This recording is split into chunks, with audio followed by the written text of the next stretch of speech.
क्यों चले वहाँ जहाँ जाने को कहा गया हो। चलो चलते हैं वहाँ जहाँ जाने का दिल करता है। राहें अनेक हैं, राहें अनेक हैं, मगर हम एक हैं और ये ज़िंदगी एक है। तो फिर क्यों देते हैं मौका किसी और को अपनी तकदीर लिखने का। क्यों होता है डर हमें अपने पैरों पे खड़ा होने का, किसी और के रास्ता दिखाने का। क्यों करते हैं हम इंतज़ार। अगर यूं लगे कि मिल गई मंजिल, फिर भटकते क्यों हम बार बार। भटकता वो है जिसे अपनी मंजिल का पता हो। राहें क्या गुमसुदा करेंगी उसे जिसे सफ़र का नशा हो। पर वो क्या लिखेगा मुकद्दर जिसे अपने आप पर भरोसा ना हो।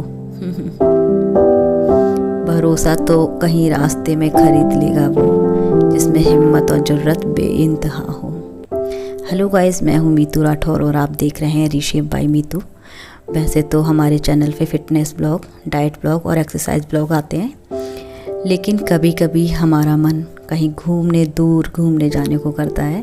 तो उसी सफ़र पे आज मैं निकली हूँ उत्तराखंड की सैर करने, और बरेली से होते हुए मैं पहुँच गई हूँ काठगोदाम। अगर आप काठगोदाम से होकर नैनीताल या फिर कहीं भी जाना चाह रहे हैं उत्तराखंड में, तो उडुपी वाला पे चाय ज़रूर पिएं। और जिसे कॉफ़ी पसंद है वो यहाँ के फ़िल्टर कॉफ़ी भी पी सकता है। दोनों ही बहुत ही लाजवाब बनती हैं और एक बार पियोगे तो बार बार पियोगे। मेरे साथ ऐसा ही होता है, मैं बार बार पीती हूँ। जब भी जाती हूँ तो कम से कम 2 बार पीती हूँ। और यहाँ बाहर उडुपी वाला के बाहर ही एक लड्डू मिलते हैं कि देसी घी के, मोतीचूर के, बूंदी के लड्डू होते हैं जो बहुत ही ज़्यादा टेस्टी होते हैं। इन्हें भी आप ट्राई करें। मैं मीठा नहीं खाती हूँ इसलिए मैं नहीं खाती हूँ, लेकिन ये बहुत ही ज़्यादा टेस्टी होते हैं, बहुत ही ज़्यादा। तो आप इसे ज़रूर ट्राई करें।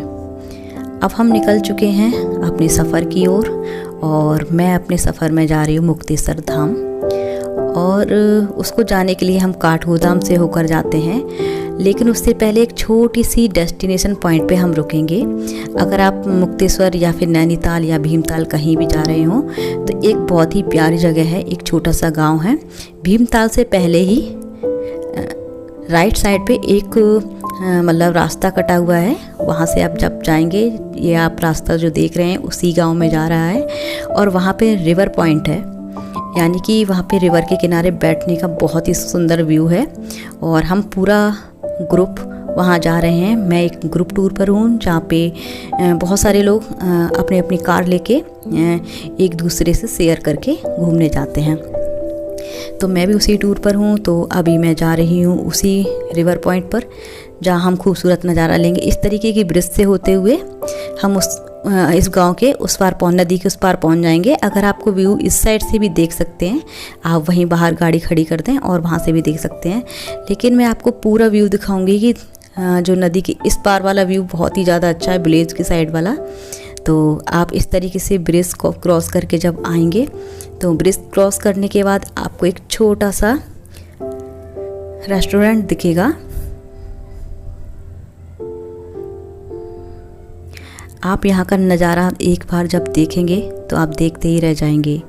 ये बहुत ही अच्छा रिवर पॉइंट है जहाँ पे आप पिकनिक मनाने आ सकते हैं। आप अपना शाम को बहुत अच्छी पार्टी कर सकते हैं।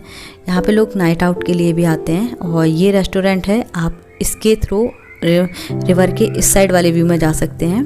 तो यहाँ पे इन्होंने एक सीक्रेट रास्ता डाल रखा है वहाँ तक जाने के लिए। तो यहाँ से आपको ऑर्डर करना होगा तभी ये यहाँ से जाने देते हैं, वरना आपको दूसरे रास्ते खोजने पड़ेंगे। और ये भैया आपको वहीं पे ऑर्डर पहुँचाएंगे जहाँ पे आप अपनी पिकनिक कर रहे होंगे। तो हम इनके खुफिया रास्ते से रिवर पॉइंट पे गए हैं। तो चलिए और देखिए कितना एंजॉय करते हैं यहाँ पे। और देखिए मैंने यहाँ पे कितना एंजॉय किया, और पूरे ग्रुप ने यहाँ एंजॉय किया। जो जिस तरीके से भी एंजॉय कर सकता था, अपने अपने आप में वो लोग एंजॉय कर रहे थे। तो इस साइड से होके इन्होंने नीचे से रास्ता निकाला है। लोग यहीं से होकर जाते हैं और मैं भी यहीं से जा रही हूँ। देखिए कितना सुंदर व्यू होगा, आपको भी देख के मज़े आएंगे। तो आप एक बार यहाँ ज़रूर जाना और यहाँ की खूबसूरती का आनंद ज़रूर लेना।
भीड़ भाड़ से अलग खामोशी के नज़दीक हूँ मैं, यहीं ठीक हूँ मैं। पहाड़ों के बीच में ऐसो आराम की चीज़ें तो नहीं मिलती, मगर आराम और चैन ज़रूर मिल जाता है। यहाँ पे मैंने लिया था हम 3-4 लोगों ने मिलकर खाया, मैंने अकेले नहीं खाया। चाय के बाद ये सेकंड मील मिल गई थी। यहाँ से जाने का बिल्कुल भी दिल नहीं कर रहा था, लेकिन हमें अपनी डेस्टिनेशन पॉइंट क्योंकि मुझे मुक्तेश्वर को एक्सप्लोर करना है, थोड़ा सा घूमना है और वहाँ की जन्नत के मज़े लेने हैं। इसलिए हम यहाँ से निकल पड़े अपना नए सफ़र के लिए। अगर आप इधर से जाएँ तो इस जगह पर ज़रूर जाएँ। ये रिवर पॉइंट बहुत ही ज़्यादा प्यारा है। कहीं भी बड़े बड़े पत्थर पड़े हुए हैं जहाँ पे आप अपनी पिकनिक मना सकते हैं, एंजॉय कर सकते हैं, या फिर शांति से बैठ के मेडिटेशन ही कर सकते हैं। तो चलो शुरू करते हैं हम अपना नया सफ़र। यहाँ से हम चल दिए भीमताल होकर मुक्तेश्वर, और सीधे हम मुक्तेश्वर जाकर मिलेंगे। तब तक मैं इस सफ़र का आनंद लेती हूँ और आप भी इस सफ़र का आनंद लीजिए और इन्जॉय करिए इन पहाड़ों की वादियों को। और ठंडे तो कभी गर्म होते इस मौसम को, कभी बारिश तो कभी धूप कभी छाँव, इस तरीके के मौसम आपको यहीं देखने को मिलेंगे। तो चलिए अब मिलते हैं मुक्तेश्वर में।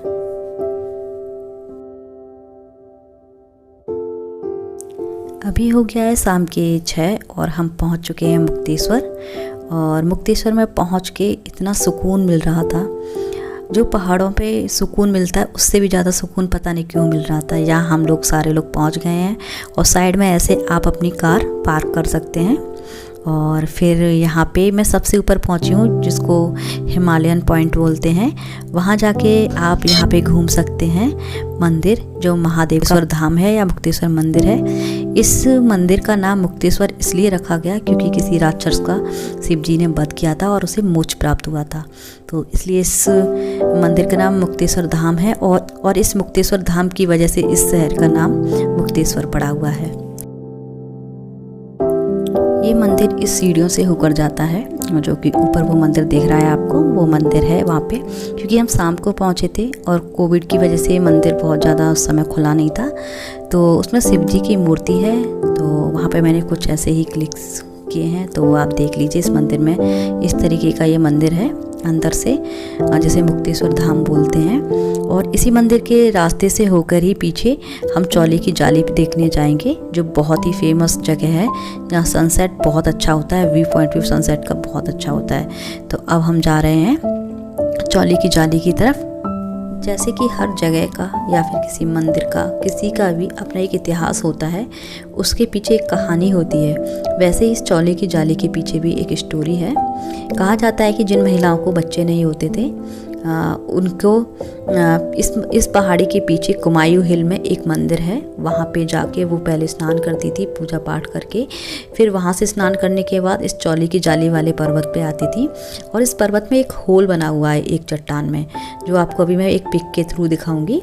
उस जो होल से होके वो दूसरी साइड जाती थी और पूजा करके फिर इस मुक्तेश्वर धाम में आके पूजा करती थी, तो उनके बच्चा कंसीव हो जाता था। इस तरीके की एक मान्यता है। तो इस चौली जाली की यही कहानी है। तो हम पहुंच चुके हैं चौली की जाली पे। तो आप ये देखिए इस तरीके का व्यू है चौली की जाली का दूर से। और ये पिक जो मैंने ली है, इसमें देखिए जो आपको एक होल दिख रहा है उसके पास में एक त्रिशूल भी है। यहाँ पे आके वो महिलाएं अपना पूजा करती थी और इस छेद से निकल के मंदिर की तरफ जाती थी। जब मैं यहाँ पहुँची तो यहाँ पे एक यूट्यूब चैनल वाले लोग अपना यहाँ पे वीडियो शूट कर रहे थे, बहुत ही प्यारा गाना गा रहे थे।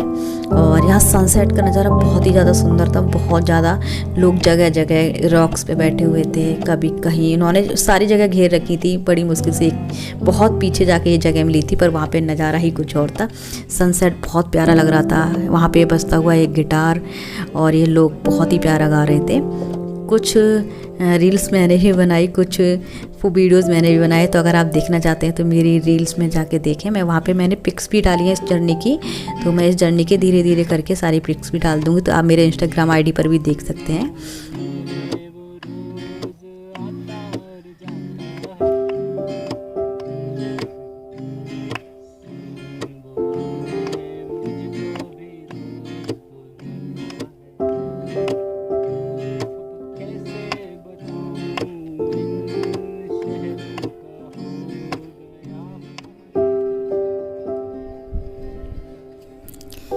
पे कम से कम मैंने 1 से 1.5 घंटे टाइम स्पेंड किया और बहुत ही प्यारा नज़ारा था। और जो आप पीछे देख रहे हैं ये पूरी कुमायूं वैली है। यहाँ पे पूरी कुमायूं वैली का जो सीन है वो दिखाई देता है, साथ में सनसेट बहुत प्यारा होता है यहाँ पे। तो आप जब आएँ तो आप ज़रूर यहाँ आएँ क्योंकि बहुत ही प्यारा नज़ारा है ये। और मैंने बहुत ज़्यादा पास से नहीं लिया है क्योंकि जान से ज़्यादा प्यारा ना वीडियो है और ना ही कोई फ़ोटो, तो मैंने बहुत संभाल के लिया है। अब हमारा टाइम तो पूरा हो गया था क्योंकि रात हो गई थी, तो अब हम कहीं और घूमने नहीं जा सकते थे। और हमारा एक होम स्टे था, वहाँ होम स्टे भी डोम भी मिल जाते हैं, तो हम लोगों ने होम स्टे प्लस डोम था वो लिया था। जब हम सारे ग्रुप वाले रुके हुए थे और सबको एक एक डोम मिला हुआ था, एक एक कमरा मिला हुआ था। तो आप इस तरीके से वहाँ रह सकते हैं, होम स्टे करें वो भी बहुत अच्छा है। आप रेंटेड ले सकते हैं, आप किचन के साथ में ले सकते हैं। तो अब हम वहाँ से जा रहे हैं अपने डोम के लिए और वहाँ जाके स्टे करेंगे। एक रूम है जिसमें मुझे एक रूम मिला हुआ है, वहाँ मैं रहूँगी और नेक्स्ट डे हम अपनी जर्नी शुरू करेंगे। तो ये मेरी जर्नी का पार्ट 1 है, यानी कि पहले दिन की जर्नी है। और वहाँ के लोकल से आप ज़रूर कांटेक्ट करें, वो लोग आपके लिए बॉनफायर की व्यवस्था करके देते हैं, आपके साथ बैठते हैं, बातें करते हैं, आपको बहुत अच्छा लगेगा। हम लोगों ने कुछ लोकल से बात करी थी, उन्होंने इस तरीके से हमारे लिए थोड़ी सी व्यवस्था की थी, तो हम वहीं पे बैठे थे। और ये नज़ारा बहुत ही खूबसूरत था, रात का टाइम, हल्की हल्की सर्दी और ये बॉनफायर। अगर आपको ये वीडियो पसंद आया तो गाइस प्लीज़ मेरे चैनल को सब्सक्राइब करें और मेरे इस वीडियो को लाइक करें, शेयर करें और कमेंट करके बताएं कि आपको ये जर्नी कैसी लग रही है और आप यहाँ आना चाहेंगे कि नहीं। और कुछ फ़ोटोज़ मैंने अभी तक की जर्नी के यहाँ पे थोड़े से लगा दिए हैं, जितनी जर्नी आज तक हुई है। और नेक्स्ट जर्नी के पिक्स एंड वीडियोस आपको जल्दी ही मिल जाएंगे, तो आप इंतज़ार करिए नई वीडियो को और मुझे कमेंट करके बताइए कि आपको देखनी है कि नहीं।